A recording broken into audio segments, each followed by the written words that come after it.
ચારમાં વાત કરીએ તો વડોદરા હાલોલ હાઈવે પર કોટંબી સ્ટેડિયમ પાસે અકસ્માત સર્જાયો। 10 પેસેન્જર ભરેલું pickup van નાળામાં ખાબક્યું।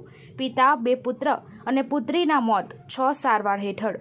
Vadodara Halol highway નજીક આવેલા કોટંબી ક્રિકેટ સ્ટેડિયમ પાસે અકસ્માતનો બનાવ બન્યો હતો। ખાલી સાઈડનું ટાયર ડિવાઈડર સાથે અથડાતા આખું પિકઅપ વાન પાણી ભરેલા નાળામાં ખાબક્યું હતું। ગાડીમાં 10 લોકો સવાર હતા, જેમાં 2 બાળક સહિત 4 લોકોના મોત નીપજ્યા છે, જ્યારે 6 લોકો હાલ સયાજી હોસ્પિટલમાં સારવાર હેઠળ છે। આ અકસ્માતમાં એક જ પરિવારના 4 સભ્યોના મોત થયા હોવાનું ખુલ્યું છે, જેમાં પિતા અને 3 સંતાન એવા 2 પુત્ર તથા 1 પુત્રીના મોત થયા છે। અકસ્માતમાં 2 લોકોની હાલત ગંભીર છે। તમામ મૃતકો મધ્યપ્રદેશના જાંબુવા જિલ્લાના વેઠા ગામના રહેવાસી છે। આ અંગે રેસ્ક્યુની કામગીરી કરનાર ERC ફાયર સ્ટેશનના સબ ફાયર ઓફિસર જશુભાઈ વાઘેલાએ જણાવ્યું હતું કે સ્ટેડિયમની બાજુમાં જ આ ઘટના બની હતી। અમને મેસેજ મળતા તાત્કાલિક ઘટના સ્થળે પહોંચ્યા હતા। તે જાણવા મળ્યું કે પિકઅપ ડાલાનું ટાયર ફાટી જવાથી અકસ્માત સર્જાયો છે।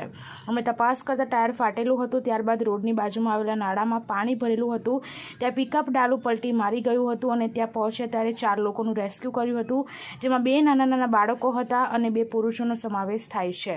અન્ય એક દર્દીને જરોથી સયાજી હોસ્પિટલમાં ખસેડવામાં આવ્યો છે। मेरा नाम शंकर है।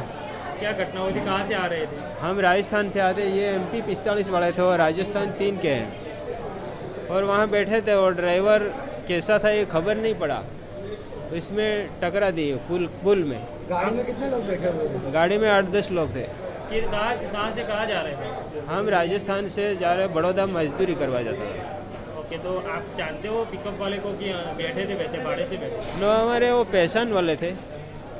ये धोखा किया हो तो राम जाने, और ऐसे ही भटका दिया तो राम जाने, मेरे को पता नहीं है।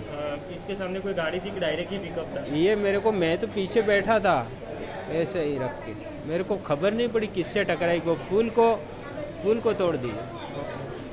क्या नाम है? मेरा नाम शंकर।